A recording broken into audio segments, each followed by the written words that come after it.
이 발견은 정말 특별합니다. 그를 시중들 수 있었을 테라코타 하인들이 있거든요. 그들은 또한 테라코타 병사들의 머리 부분을 발견했고 고고학팀이 2000년 넘게 발굴 작업을 시작했습니다. 테라코타 병사들은 죽음 이후에도 통치하고자 했던 중국 최초의 황제 진시황을 지키고 있었습니다. 이 황제는 잃어버린 지식을 되찾는 데 집착한다.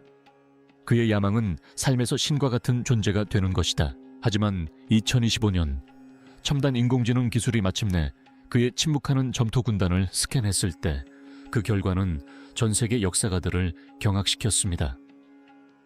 표면 아래에는 그의 통치, 권력, 그리고 불멸에 대한 그의 비전에 대해 우리가 알고 있는 모든 것을 뒤집어 놓을 수 있는 숨겨진 세부 사항들이 드러나 있었습니다. 진산 지하군 1974년 초봄 중국 북부 시안시 외곽의 건조한 농지는 가뭄으로 갈라지기 시작했다. 황제는 6개 왕국을 정복하고 역사상 처음으로 중국을 통일했다. 향마을의 몇몇 주민들이 물을 찾기 위해 새로운 우물을 파기로 했습니다. 그 중에는 양지파라는 농부도 있었습니다. 그는 여튼 세계 진흙을 파헤치다가 약 4.5m쯤 파 내려갔을 때 삽이 단단한 무언가에 부딪혔습니다. 처음에는 낡은 기와나 깨진 토기 조각인 줄 알았습니다. 그런데 갑자기 사람 크기의 진흙 머리가 구덩이에서 굴러 나왔습니다. 이어서 몸통, 갑옷 조각, 청동 화살촉 등 여러 파편들이 먼지 속에서 반짝였습니다. 그들은 자신들이 지구상에서 가장 놀라운 고고학 유적지 중 하나를 파헤치고 있다는 사실을 전혀 짐작하지 못했습니다. 2000년 넘게 사람의 손길이 닿지 않은 채 잠들어 있던 수많은 고대 군대가 묻혀 있었던 것입니다. 농부들은 파편들을 밭 가장자리에 쌓아두었고 청동 화살촉 몇 개는 몇 푼 벌려고 팔았습니다. 우물 근처에서 기이한 조각상들이 있다는 소문을 들은 지역 문화 관리인 자오콩만이 아니었다면 이 발견은 거기서 끝났을지도 모릅니다. 그는 직접 현장으로 가서 점토 조각상들을 보고는 즉시 그것들이 매우 특별하다는 것을 알아챘습니다. 자오는 발견할 수 있는 모든 조각들을 수집하기 시작했고 스성 고고학 연구소에 이 사실을 알렸습니다. 몇 달 후 발굴팀이 도착했고 그들이 발견한 유물의 규모에 압도되어 중국 정부는 발굴 현장 위에 박물관 단지를 건설해야 했습니다. 새로 지어진 건물들은 비와 몰려드는 관광객들로부터 유적지를 보호하는 역할을 했습니다. 저희는 이 놀라운 세계문화유산의 중심부에 위치해 있습니다. 첫 번째 구덩이가 어느 정도 파헤쳐졌을 때 그곳은 마치 시간이 멈춘 듯한 고요한 전쟁터 같았다.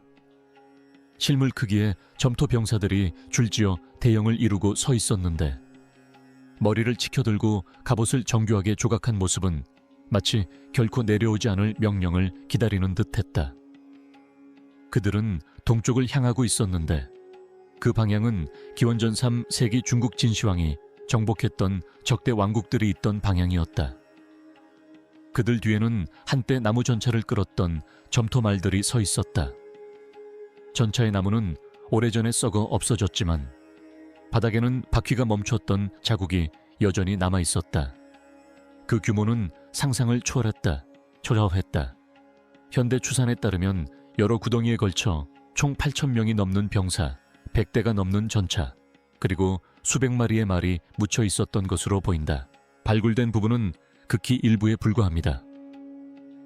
1번 구덩이로 알려진 가장 큰 방은 길이가 약 755피트, 너비가 200피트가 조금 넘습니다.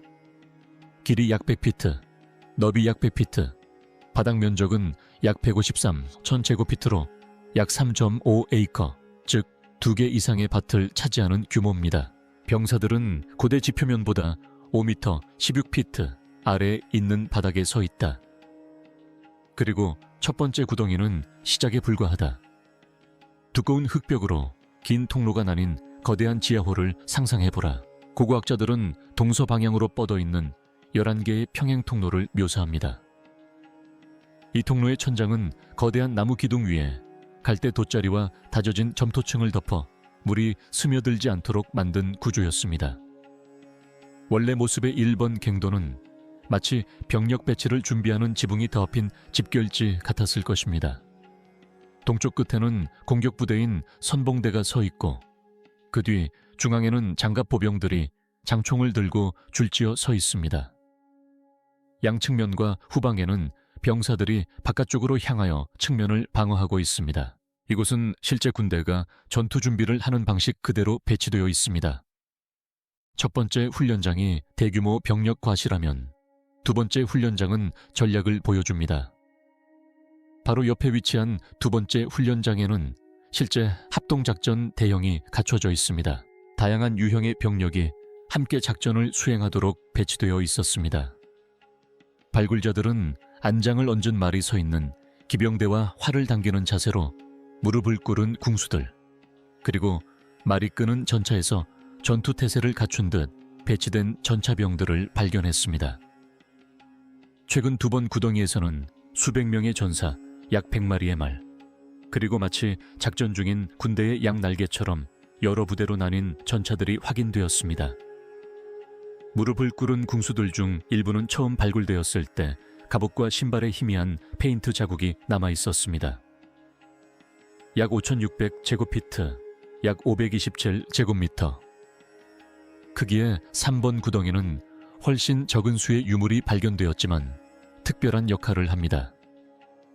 이곳에는 지휘소처럼 배치된 수십 명의 장교와 4마리의 말이 끄는 전차 한 대만이 있습니다.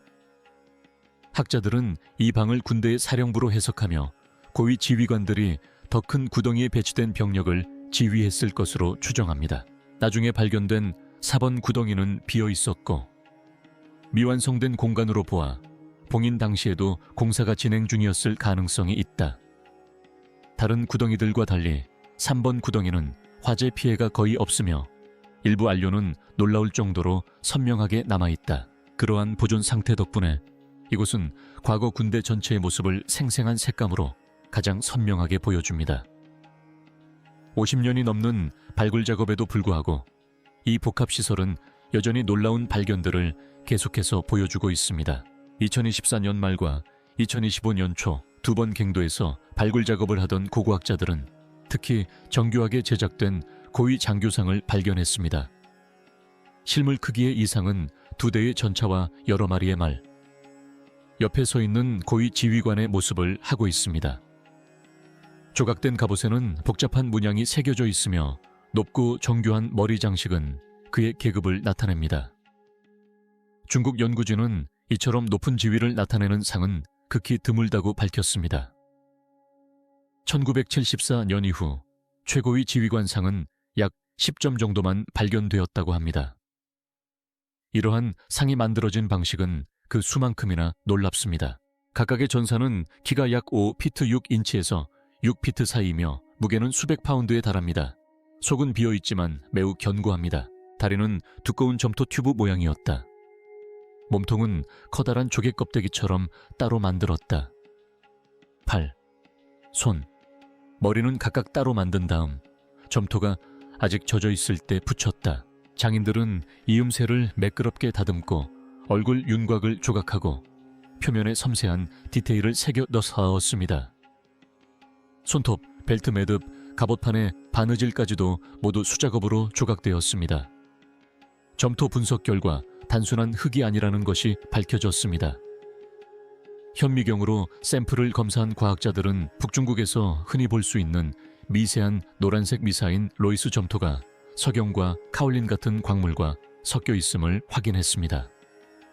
로이스 점토는 쉽게 다져지고 단단하게 굳습니다. 석영은 거칠고 강한 질감을 더하고 카올린은 매끄러움과 가소성을 부여합니다.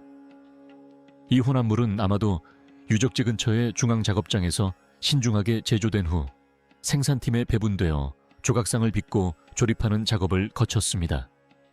이렇게 만들어진 것은 한 명의 천재 조각가의 작품이 아니라 기원전 3세기 당시 국가가 관리하던 산업 규모의 생산 시스템이었습니다. 이러한 시스템의 흔적은 오늘날까지도 남아 있습니다.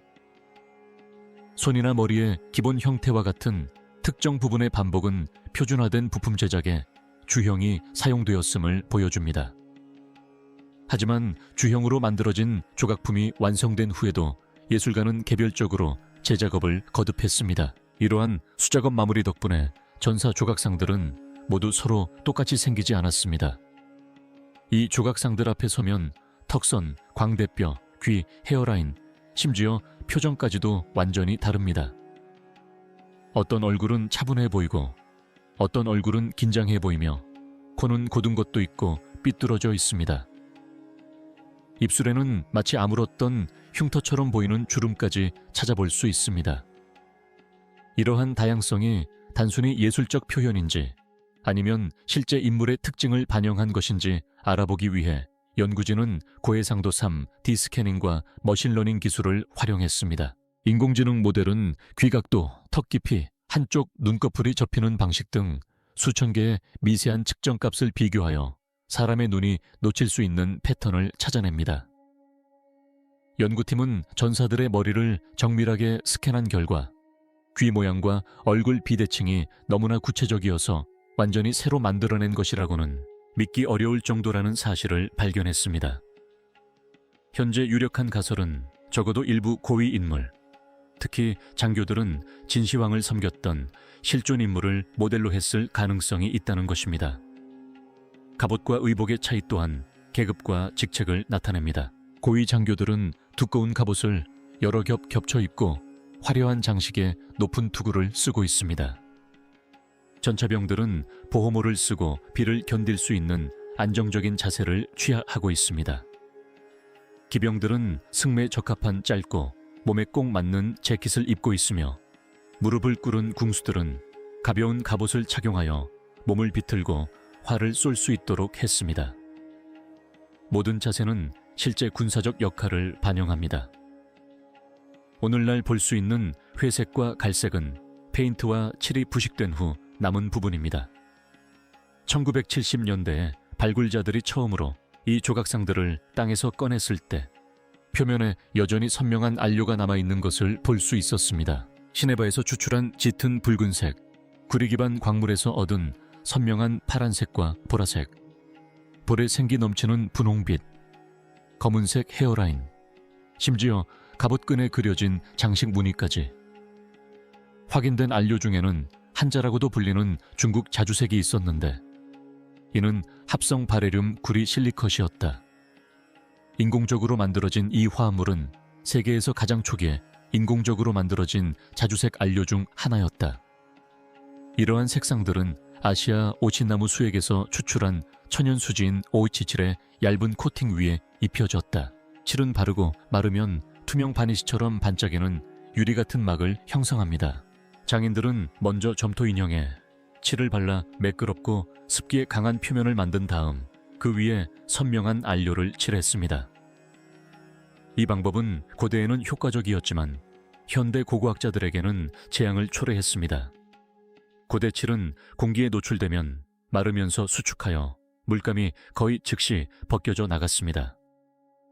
초기 발굴 당시 연구원들은 눈앞에서 선명한 색깔이 사라지는 것을 속수무책으로 지켜보았는데 때로는 공기에 노출된 지 15초도 차에 되지 않았습니다. 몇 분 만에 안료층 전체가 부스러져 버렸습니다. 이 때문에 발굴팀은 발굴 작업을 중단하고 남아있는 색상을 보존하기 위한 화학적 안정제를 개발해야 했습니다. 오늘날 보존 전문가들은 새로운 표면이 발견되는 즉시 이러한 처리를 적용하여 마지막 남은 페인트 흔적까지 사라지지 않도록 합니다. 병사들과 함께 발견된 무기들은 당시의 실제 전투 상황을 완벽하게 보여줍니다. 점토 인형들은 한때 실제로 무기를 들고 있었는데 검, 장창, 창, 할버드, 단검도끼, 석궁장치, 그리고 수많은 화살촉을 포함하여 총 4만 점이 넘는 청동 무기들이었다. 구리와 주석의 합금인 청동은 당시 고급 재료였다. 할버드는 돌출된 날이 달린 장대 무기로 병사들이 멀리 있는 적을 찌르거나 걸어 공격할 수 있게 해주었다. 고고학자들은 약 100개씩 촘촘하게 묶인 화살촉 다발들을 발견했습니다. 화학 분석 결과 각 다발 내의 구성 성분은 동일했지만 바로 옆 다발과는 약간의 차이가 있었습니다.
주요 군사 저장고였던 이 구덩이들은 같은 농지에 흩어져 있는 서로 연관된 구덩이 네트워크로 고고학자들에 의해 지도화되었습니다. 수백 건의 발굴을 통해 그들은 실제 말과 함께 묻힌 청동 전차, 돌로 만든 갑옷이 들어있는 구덩이, 그리고 점토로 만든 시종과 관리들의 조각상을 발견했습니다. 한 구덩이에서는 움직이는 듯한 모습의 예능인 고개사, 역도 선수들이 묘사되어 있고, 다른 구덩이에서는 한때 가을이었던 곳을 중심으로 청동오리, 학, 백조가 배치되고 악사들이 연주하는 고유한 정원 풍경이 재현되어 있습니다. 이러한 발견은 이 유적지가 단순히 군사적 과시를 위한 공간이 아니라 민간인, 공연자, 동물까지 갖춘 황제의 세계를 축소해 놓은 듯한 모습이었다는 것을 보여줍니다. 그렇다면 이들이 지키고 있는 것은 무엇일까요? 그 해답은 역사상 가장 위험한 무덤일지도 모르는 거대한 흙무덤 아래에 있습니다. 바로 초대 황제의 금단의 무덤 안에 말이죠. 유적지 전체의 중심에는 멀리서 보면 평화로워 보이지만 그 아래 숨겨진 비밀을 알게 되는 순간 공포로 변하는 거대한 흙 피라미드가 서 있습니다. 그는 유적지 중심부에 있는 거대한 봉분 아래 무덤에 묻혔다. 이 봉분은 높이가 약 76m, 249피트로 대략 20층 건물 높이에 해당하며 중국 최초의 황제인 진시황의 지하 무덤을 봉인하고 있다. 봉분의 밑부분은 사방으로 수백 피트 뻗어 있으며 넓고 평평한 꼭대기를 가진 피라미드 형태를 이루고 있고, 그 주변에는 보호벽과 고대 성문 유적이 남아있다. 고대 기록과 현대 연구 모두 진산이 10대 시절에 이 매장 프로젝트가 시작되어 기원전 246년부터 208년까지 약 40년간 계속되었다는 데 동의합니다. 역사 기록에 따르면 노동자, 장인, 죄수 등 최대 70만 명의 사람들이 이 거대한 지하 복합시설과 이를 외부 세계와 차단하는 거대한 봉분을 파고 나르고 쌓는 데 강제로 동원되었습니다. 주요 능묘지역 서쪽의 발굴 조사에서는 고고학자들이 이 유적지 건설에 동원된 노동자들과 관련된 것으로 추정하는 집단 매장지가 발견되었습니다. 한 무덤 구덩이에서만 100구가 넘는 유골이 발굴되었습니다. 대부분은 15세에서 40세 사이의 젊은 남성들이었습니다. 유골에는 심한 육체적 스트레스의 흔적이 역력했습니다. 두개골 형태와 고대 DNA 분석 결과 이 노동자들이 모두 같은 마을 출신은 아닌 것으로 추정됩니다. 일부는 북쪽 지역에서 왔고, 일부는 훨씬 남쪽에서 왔으며, 또 일부는 산시 지역의 전형적인 특징과는 전혀 다른 모습을 하고 있었다. 후대의 이야기에 따르면 공사가 완료된 후 일부 노동자들과 심지어 궁녀들까지도 건설된 건축물을 발각하지 못하도록 살해되거나 근처에 묻혔다고 한다. 하지만 스캔과 측량 결과 지하 궁궐은 단 하나의 방이 아니라 지하에 묻힌 완전한 벽으로 둘러싸인 구역인 것으로 밝혀졌다. 내부에는 높이 약 4m, 13피트의 벽돌 외벽이 있다. 내부 직사각형은 남북으로 약 1.59피트, 동서로 약 1.280피트 크기입니다. 벽돌 구조물 바깥쪽에는 두께와 높이가 30야드부터 40야드까지에 달하는 다져진 흙벽이 있어 코리케 갑옷을 감싸는 껍질 역할을 합니다. 경사진 터널이 양쪽에서 중앙으로 이어집니다. 그 중심에는 길이 약 262피트, 너비 약 164피트, 높이 약 50피트의 주 매장실이 있습니다. 천장은 현재 지표면에서 약 100피트 아래에 있습니다. 배수로와 지하댐으로 보이는 구조물의 흔적도 발견되었습니다. 이는 건축가가 홍수에 대비한 공학적 방어 시설을 갖추고 있었음을 보여줍니다. 이곳은 평범한 무덤이 아니었습니다. 마치 요새처럼 지어졌습니다. 이 유적지가 특별한 이유는 바로 그 중앙 매장실이 한 번도 열린 적이 없다는 점입니다. 진수황의 시신과 보물이 안치된 것으로 추정되는 무덤은 2000년도 더 전에 봉인된 그대로 남아 있습니다. 고고학자들은 무덤 주변을 발굴하여 전차 구덩이, 말 구덩이, 그리고 언덕 근처에서 궁궐 기초로 보이는 유적들을 발견했습니다. 그들은 음악가, 관리, 그리고 황제의 수도를 사후세계에서 재현한 듯한 안뜰 건물 전체의 윤곽을 발견했습니다. 하지만 핵심부로 통하는 입구는 지금까지 한 번도 뚫린 적이 없습니다. 언덕 아래에 무엇이 있는지에 대한 모든 정보는 고대 문헌, 지표 투과 탐사, 주변 토양과 대기의 화학 분석에서 얻은 것입니다. 무덤을 묘사한 가장 오래된 기록은 기원전 1세기에 활동한 역사가 시마키아누스의 저서에서 찾아볼 수 있는데, 이는 기원전 210년에 황제가 사망한 지 약 100년 후의 일입니다. 그에 따르면 지하에는 실물 크기의 건물, 궁전, 탑이 있었고 그 안에는 귀중한 유물과 보물이 가득했다고 합니다. 그는 무덤 내부가 흐르는 액체 수은으로 만들어진 강과 바다로 제국을 축소해 재현했다고 주장했습니다. 천장에는 별자리와 밤하늘의 별들이 그려져 있었고 바닥에는 중국의 산과 계곡이 그려져 있었다고 했습니다. 그는 또한 기계식 방어시설, 침입자를 향해 자동으로 발사되는 석궁, 그리고 그가 인간 물고기라고 부른 기이한 바다 생물, 아마도 고래일 가능성이 높음 위의 지방으로 만들어 영원히 타오르는 등불에 대해서도 묘사했습니다. 수세기 동안 학자들은 이러한 내용이 사실인지 아니면 단순한 전설인지에 대해 논쟁을 벌였습니다. 그러나 현대 과학은 사이먼의 말을 뒷받침하는 섬뜩한 증거들을 계속해서 발견하고 있습니다. 이곳에서 가장 불안감을 주는 요소 중 하나는 바로 수은입니다. 수은은 상온에서 액체 상태를 유지하는 은빛 액체 금속으로 증발할 때 유독한 증기를 방출합니다. 현대의 측정 결과는 시미안이 무덤 안에 수은강과 바다가 존재한다고 주장한 내용을 뒷받침하며 그 결과는 소름 끼칠 정도로 정확합니다. 무덤 주변의 토양 검사 결과 해당 지역의 일반적인 수은 농도보다 훨씬 높은 수치가 검출되었습니다. 일부 샘플에서는 약 1440 ppb 10억분의 1의 수은이 검출되어졌고 이후 조사에서는 1200 ppb를 넘는 고농도 수은 지점이 2군데나 발견되었습니다. 진나라의 멸망에서 살아남았고 오늘날까지도 여전히 건재합니다.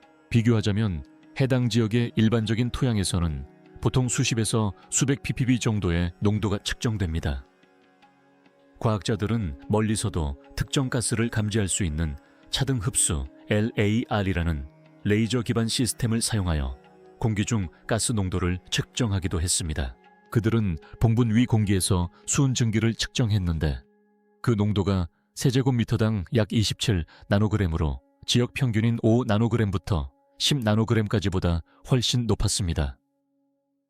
이 수치는 무덤이 봉인되어 있음에도 불구하고 수은이 실제로 봉분에서 새어나와 균열을 통해 위로 스며들고 있음을 보여줍니다. 이러한 오염은 현대 산업 활동으로 인한 것이 아닙니다. 수은 농도는 수십 년 간격으로 실시된 이전 조사에서 나타난 것과 동일한 패턴을 보이며 가장 높은 농도는 주요 매장실이 있을 것으로 예상되는 위치와 일치합니다. 이 금속의 출처를 추적한 연구들은 고대 시네아바 광산, 특히 진나라의 지배를 받았던 순양 지역의 광산을 지목합니다. 밝은 붉은색 광물인 시네아바는 황화수은으로 이루어져 있으며 수은을 추출하기 위해 흔히 정제되었습니다.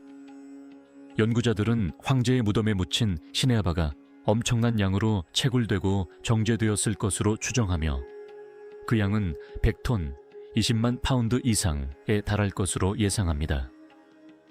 이는 무덤의 수은 함량이 현대 산업 유출 사고보다 훨씬 많다는 것을 의미합니다. 고대 중국에서 수은은 단순한 장식이 아니었습니다. 생명력을 지닌 것으로 여겨졌습니다. 왕실 연금술사들은 불멸을 부여하는 약과 물약에 수은을 섞었습니다. 만약 그 방에 액체 수은이 흐르는 통로가 실제로 존재한다면 안에 갇힌 공기는 독성이 있을 것입니다. 통로가 조금이라도 뚫리면 수은 증기가 방출되어 몇 분 안에 폐와 신경계를 손상시킬 수 있습니다. 준비 없이 무덤을 여는 것은 치명적일 수 있습니다. 수은은 현대 발굴팀이 그 방을 직접 파헤치기를 꺼리는 이유 중 하나일 뿐입니다. 또 다른 이유는 보존입니다. 2000년 이상 밀봉된 무덤은 공기, 습도, 압력에 독특한 균형을 유지하는 밀폐된 세계입니다. 하지만 밀봉이 풀리면 산소가 쏟아져 들어오고 습도가 변하면서 깨지기 쉬운 유물들은 순식간에 부서지거나 색이 바래거나 썩어버릴 수 있습니다. 저곳은 가장 큰 매장단지로 여겨지는 곳의 중심부에 위치한 최초의 황제 무덤입니다. 능묘 보존 전문가들은 현재로서는 그처럼 거대한 공간을 개방하는 순간 즉시 안정화시킬 수 있는 기술이 없다고 인정했습니다. 함정이나 구조물 붕괴의 위험도 존재합니다. 전설처럼 들릴지 모르지만 이는 당시의 실제 공학기술의 근거가 한 것입니다. 세마치안의 기록에 따르면 침입자를 쏘기 위해 자동 석궁이 설치되어 있었다고 합니다. 그 시대의 무기는 근거리에서 사람을 쉽게 죽일 수 있었습니다. 한때 그것들을 작동시켰던 나무와 농나무는 썩었겠지만 청동으로 만든 방아쇠와 볼트는 엄청난 압력에도 불구하고 흙 속에 단단히 박혀 있을 수 있습니다. 현대 레이더와 자기 스캔을 통해 금속 밀집 지역과 좁은 통로가 발견되었는데 이는 탁 트인 통로라기보다는 침입자를 늦추고 좁은 길로 몰아넣기 위해 설계된 병목 지점과 유사합니다. 기계식 함정이 오래전에 고장났더라도 이러한 통로는 의도적인 방어 계획을 보여줍니다. 그리고 함정 외에도 무덤의 물리적 구조 자체가 위험 요소입니다.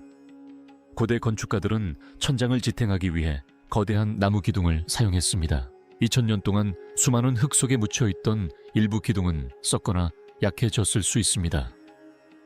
잘못된 터널 하나나 진동만으로도 예고 없이 동굴 일부가 무너져 내릴 수 있습니다. 또 하나 잘 언급되지 않는 문제는 물입니다. 그 무덤은 리산 기슭 근처에 있는데 지하수는 지표면 아래 약 30m, 100피트 깊이에 있습니다. 만약 누군가 그 구조를 제대로 이해하지 못한 채 그 땅을 파헤친다면 그 결과는 참담할 수 있습니다. 진흙과 지하수가 쏟아져 들어와 순식간에 내부를 파괴할 수 있기 때문입니다. 여러분은 그가 지은 무덤의 모습을 보셨습니다. 이제 그런 건축물을 지을 수 있었던 사람의 사고방식에 대해 이야기해 보겠습니다. 바로 중국 초대 황제의 사고방식입니다. 기원전 3세기. 오늘날 우리가 중국이라고 부르는 지역은 하나의 국가가 아니었습니다. 수세대에 걸쳐 서로를 파괴해온 7개의 주요 국가들이 치열하게 다투는 세상이었습니다. 도시들은 함락되고 불탔다. 동맹 관계는 하룻밤 사이에 뒤집혔다. 암살은 일상이 되었고 생존은 의심에 달려 있었다. 그 혼돈 속으로 영장이라는 소년이 나타났다. 그는 13살 무렵에 진나라의 왕이 되었다. 나이가 들면서 그는 이전에는 아무도 하지 못했던 일을 해냈다. 봉건 영주들을 완전히 없애고 전 세계를 통일하는 것이 가능할 것이다. 그는 기원전 221년에 끝난 1년의 잔혹한 전쟁을 통해 모든 경쟁 국가들을 차례로 정복했다. 마지막 적이 항복하자 그는 기존의 왕이라는 칭호를 버리고 스스로 새로운 칭호를 만들었다. 한드, 항디 우유는 황제를 의미합니다. 그는 스스로를 진시황, 지진, 시황이라고 칭했는데 이는 진나라의 초대 황제라는 뜻입니다. 그리고 그 순간부터 세상에는 오직 하나의 황제만이 남게 되었고 그 황제는 오직 그의 것이 되었습니다. 그에게 있어 전쟁에서 승리하는 것은 진정한 승리가 아니었습니다. 그가 차지한 것을 지키는 것이 진정한 승리였습니다. 그것은 병사와 영토뿐 아니라 생각, 기억, 돈, 시간, 심지어 언어까지 완전히 장악하는 것을 의미했습니다. 이것이 바로 테라코타 병마용입니다. 2000년도 더 전에 묻힌 8,000명의 전사들입니다. 그의 국가 이름인지는 서양어 중국의 어원이 되었습니다. 이 이름이 오랫동안 사용된 이유는 그의 왕조가 멸망한 후에도 그가 구상한 중국이 지속되었기 때문입니다. 후대의 통치자들은 그의 모델을 모방했습니다. 모든 것을 지배하는 한 명의 황제가 국토 구석구석까지 뻗어있는 통일된 체제를 구축하는 것이었습니다. 어제까지만 해도 자신을 증오하는 6개의 적대적인 왕국이 있었는데 어떻게 새로운 제국을 유지할 수 있을까요? 바로 왕국들의 차이점을 없애는 것입니다. 진설황은 모두에게 하나의 법전을 강요했습니다.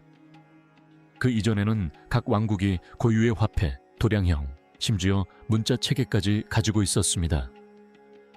그는 이들을 하나로 통합했습니다. 하나의 화폐, 하나의 도량형, 하나의 공식 문자, 하나의 법전. 언뜻 보기에는 관료주의적으로 들릴지 모르지만 이는 혁명적인 조치였습니다. 모든 수레의 차축 너비가 같으면 모든 수레가 같은 바퀴 자국에 들어갈 수 있을 것이다. 모든 도로의 너비가 같으면 군대와 곡물 수송대는 지체 없이 어디든 이동할 수 있을 것이다. 기록에 따르면 그는 수도에서 바깥쪽으로 바퀴살처럼 도로를 뻗어 나가도록 명령했다. 수매일에 걸쳐 곧게 뻗은 광활한 고속도로 덕분에 전령과 군대는 여러 성 사이를 빠르게 이동할 수 있었습니다. 그리고 그는 통치 방식에 있어서 조금도 흔들림이 없었습니다. 진사는 오늘날 우리가 법가라고 부르는 체계를 따랐습니다. 율법주의는 사람들이 선의에 따라 행동하지 않는다고 가정합니다. 사람들은 법에 대한 두려움 때문에 불복종에 대한 유혹보다 더 엄격하게 행동한다는 것입니다.